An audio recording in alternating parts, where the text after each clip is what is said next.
The following is an Outdoor Channel original production.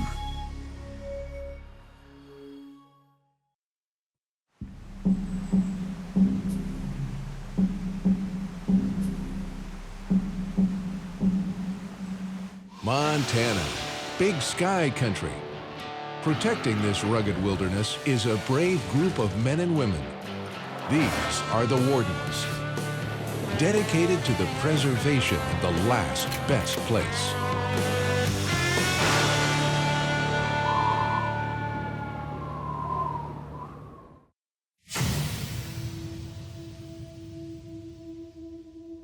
In Montana's Region 7, state game wardens prep for a poaching sting.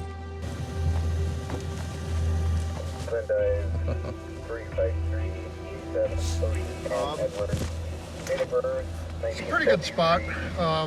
We'll be sitting a little far away in the vehicles, but... Warden Jim Miller wants to stop illegal shooters. What's that? Where are you going to put it at? We'll be down here another mile or so. Okay. So, follow me. Sweet. Is it ready to set up? Well, it's all tied up, but if you want, we could untie it. Dang it.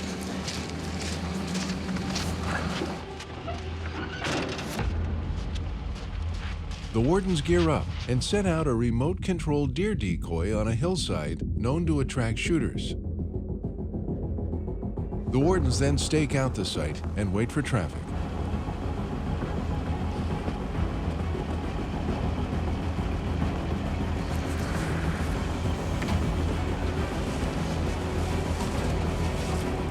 Miller controls the decoy.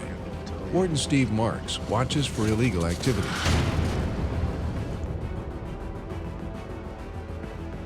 He spots a truck that stops near the decoy. I turn it around. The driver stops directly beside the decoy. Getting out. Wardens watch the passenger step out of the truck with a gun. Get over the hood.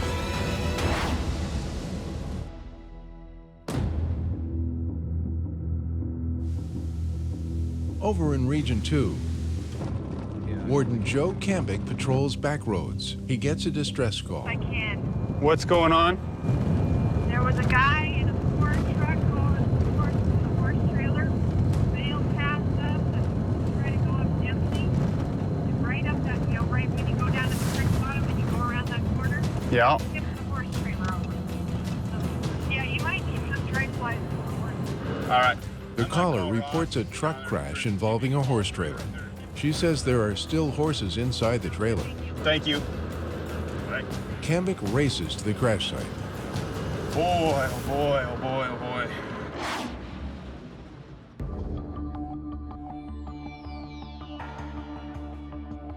boy. Over in Region 5, Warden Kevin Holland takes a tip call.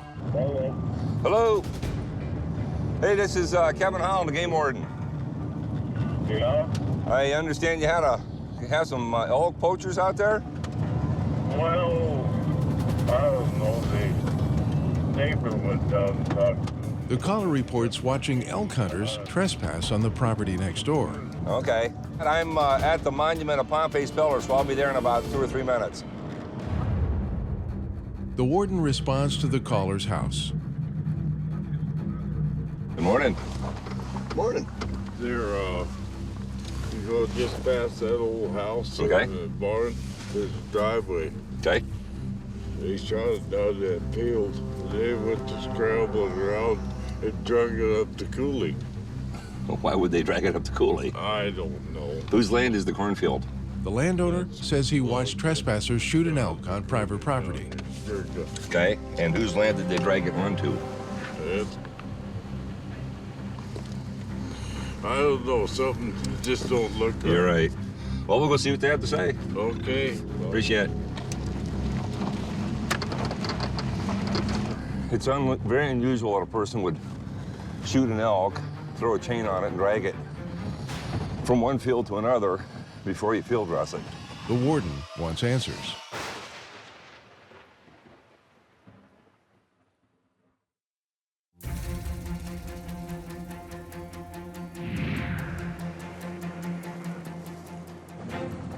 Montana Game Warden Joe Kembick responds to a vehicle crash.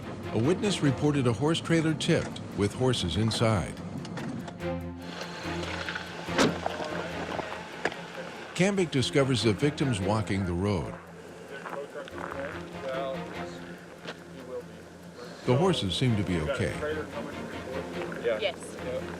And then I'm going to take them to the vet. You call for a tow truck. Kembick decides to turn the call over to the Montana Highway Patrol.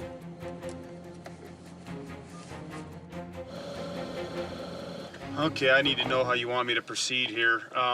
He says that he's taking care of everything, that he's called a wrecker, and a wrecker's gonna come get him out. He's got another horse trailer coming to get the horses. Do you need to come up here and investigate this before a wrecker touches it? Yeah, I do need to take a look at it. Okay. Any alcohol on board, Dylan? I haven't been able to get that far yet with them, but they're right here. So I'll tell them that you're on the way, and that nobody can touch that thing until you look at it. I would like you to stay, so if there's alcohol, he can't see right after the crash, because you can there. Very good. I will stay here.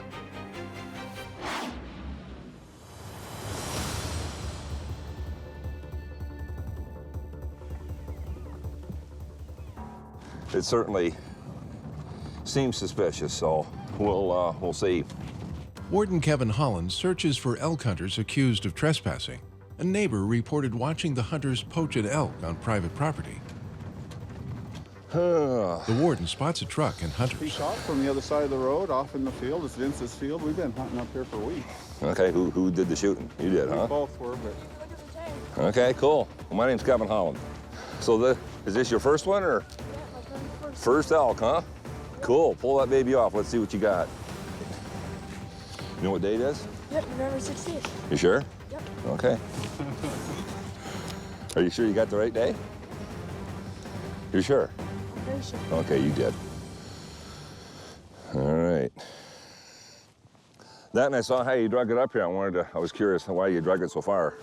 The hunters say they dragged the elk to an area they could properly load it into their pickup. what we drug it here for. Yeah, well, that makes sense. I can see that. Well, just to make sure I do my due diligence, I'm gonna call to make sure. And if you got permission, it's not a big issue, but. He come and got 4 pictures from me just last night. Okay. So let me go back and get my clipboard and we'll write down the information. Yeah, have you got it? Okay. Warden Holland calls the landowner. Hello. Hello, Vince. Yeah, Hi, this is Kevin Holland, the game warden. How you doing? pretty good. That's good. You may have heard we had some action out here in your property this morning. Sherman come over here with his boy, and they had some elk down here in this worked up alfalfa field south of the canal. And the boy got a nice cow, but I wanted to just double check. He did have permission, correct? Oh, yeah. Okay. Yeah, Dumber does. Yeah, I figured he did. Okay. Thank you much. Have a good day. Yep. You bet. Bye. The hunter's story checks out.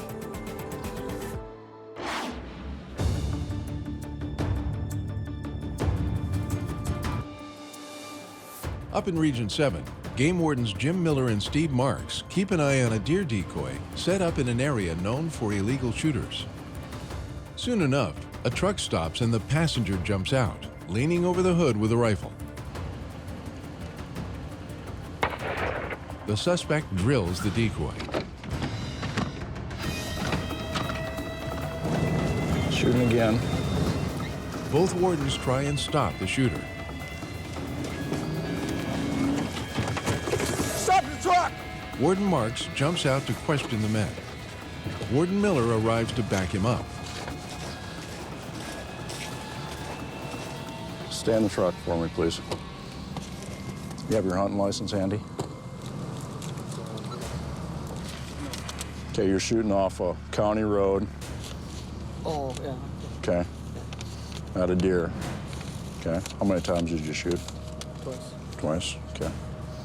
You're Kim, sir? Yes, sir. You have a driver's license handy? You know, I did have, but when I gave it to him this morning, I can't find it since then. He looked at it earlier. Okay. I just talked to these guys earlier today. Okay. Do you have a hunting license, sir? No. I have, yeah, I actually have the hunt license. I have the tag, that's the only tag. You just have a whitetail bee license?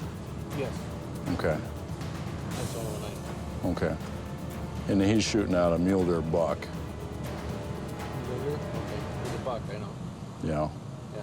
But nobody has a buck license in the vehicle? No, nobody here has a buck.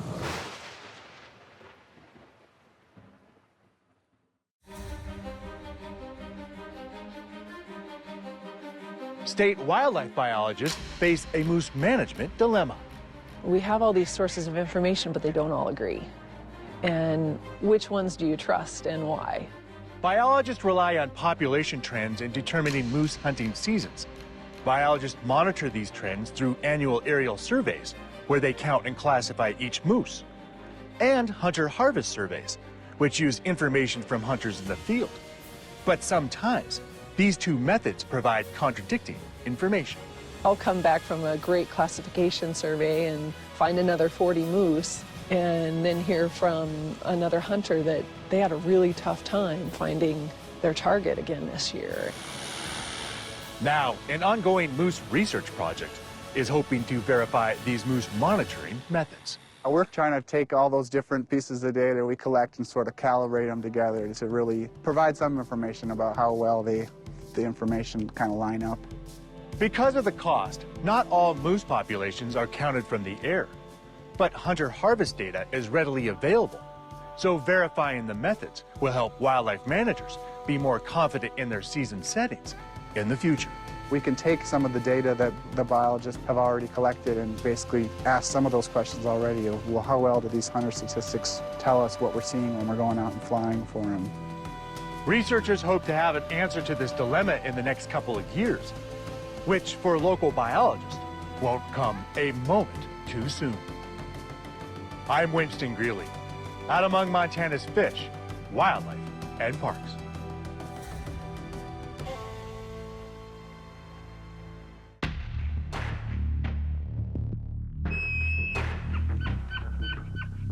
In Montana's Region 2, Warden Joe Cambick investigates a truck crash involving a horse trailer. Although the driver and passenger and the horses in the trailer seem okay, the warden asks the driver to stay on site until the highway patrol arrives. There will be one of those intelligent. Yeah, I haven't even been there yet, but that's the driver. Okay. And where's the trailer at? Up around the corner? Around the corner, right to there. The state trooper wants to find out if the driver is sober. Right away, she spots beer cans and puts the driver in handcuffs. And then right here, because she wanted me to stay right here so she could, oh, he's under arrest. I think.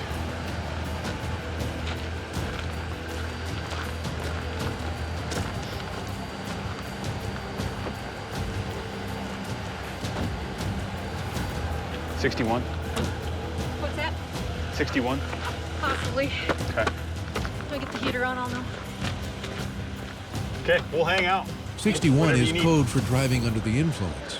The sheriff will confirm the driver's alcohol level by having him blow into a breathalyzer. So he's not as high as I initially thought. So he can't drive though, because my limit's 0.2. Okay. So somebody's gonna have to come get his truck and him. Oh, well, he lucked out.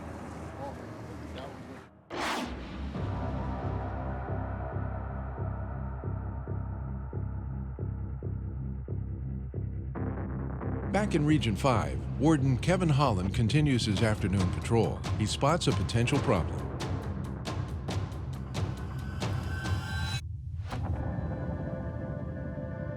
So I'm driving down the road and I see this blood spot.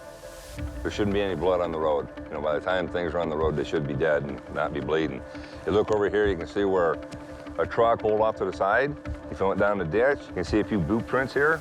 Gives me an idea that it was a full-grown adult man. You know, he's got bigger size. That's probably a size 12 or something. If you look over here, you can see the drag marks back and forth.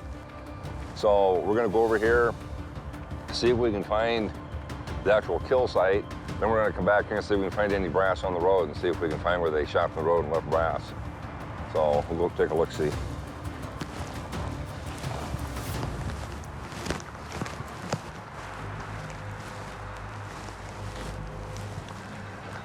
Here's where it died. These are primarily deer tracks here. That's deer poop that's right there.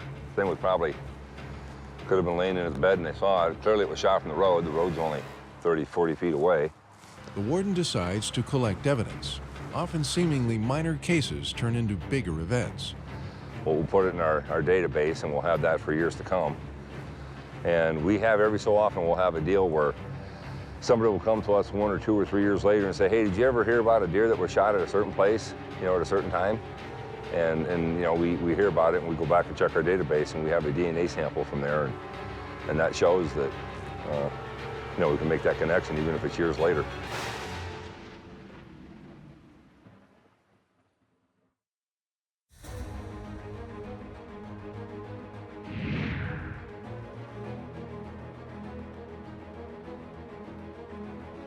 In Montana's Region 7, state game wardens have a truck stopped. Moments earlier, they watched one of the men take an illegal shot at their deer decoy. But nobody has a buck license in the vehicle? No, nobody here has a buck license. Okay. I'll be right back with you guys, okay? Just stay right here and stay in the truck for me, okay? How old are you? 18? Okay. Why don't you step on out, please? The 18-year-old passenger took the shot. He does not have a license to shoot a buck. Hey, Kim, I'd like to talk to you, too. Time to get out? Yeah, come on.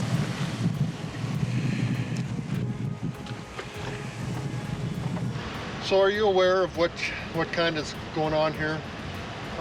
What you did wrong? Yeah. What'd you do wrong? Well, I can't shoot from the roadway, first of all. Well, first of all, you got to get a license. Yeah, well, yeah. Your own license. This hunter faces stiff fines. The warden writes 2 tickets, one for shooting from the roadway that carries a fine of $135. The second ticket will cost the hunter $535 for shooting a buck without a proper license. And the man must pay another $50 for shooting the warden's decoy. All right, guys. All right. A tough lesson learned, but one that may prevent future violations.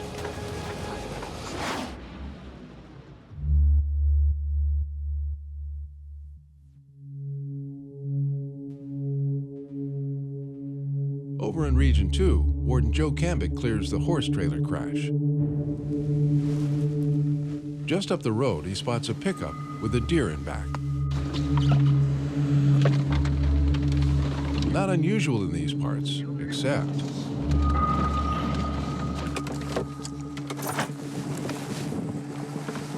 Hello, sir. How's it going? Well, I'm 62 years old and I made a mistake today. Okay, what happened? I thought it was a big muley buck by 8 o'clock this morning, or a whitetail. It was a muley. And I just stepped out with the sled. This side. I saw him at 8 o'clock and I didn't leave him, Joe. I left, I drug him out. You don't have a muley permit? I don't. And it's not tagged either? It is. I tagged it. Oh, it is tagged. I tagged it. I thought it was a muley. White. Or a whitetail, I mean, Joe, I did. When I saw him coming through the trees there. Okay. You have your cell phone on you? I do. Did you think to call? Take the call. Did you think to call me or call? Well, that's I told Benjamin, let's just get it out here and See, it makes me a lot more suspicious when I catch you with the deer in the truck. I understand.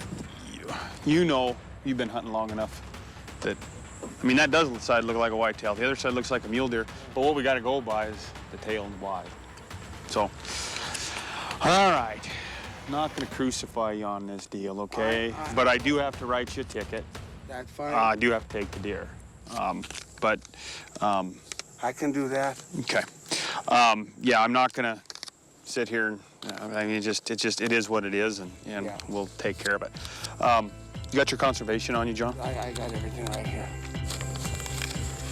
The warden writes 2 tickets for hunting without a proper license and possession of an illegally harvested animal. The fine runs $535, and the hunter could lose his privileges to hunt. Cambick will also take the deer to the local food bank. even good people make mistakes sometimes, and maybe they don't know how to handle it, but I sure don't like that, you know. This day and age with cell phones, he gets service up there. I could have had that phone call right away, and it would have been a little bit easier on him, but as it is, I still think he's telling me the truth. He got buck fever. He looked at that one side, does kind of have the whitetail look to it. So, I don't know. I'll put a good word in for him with the judge and see what she says, but I still, maybe I'm just too soft. Maybe I believe people. But he seemed like a pretty nice guy. Screwed up. Oh well, we all do it.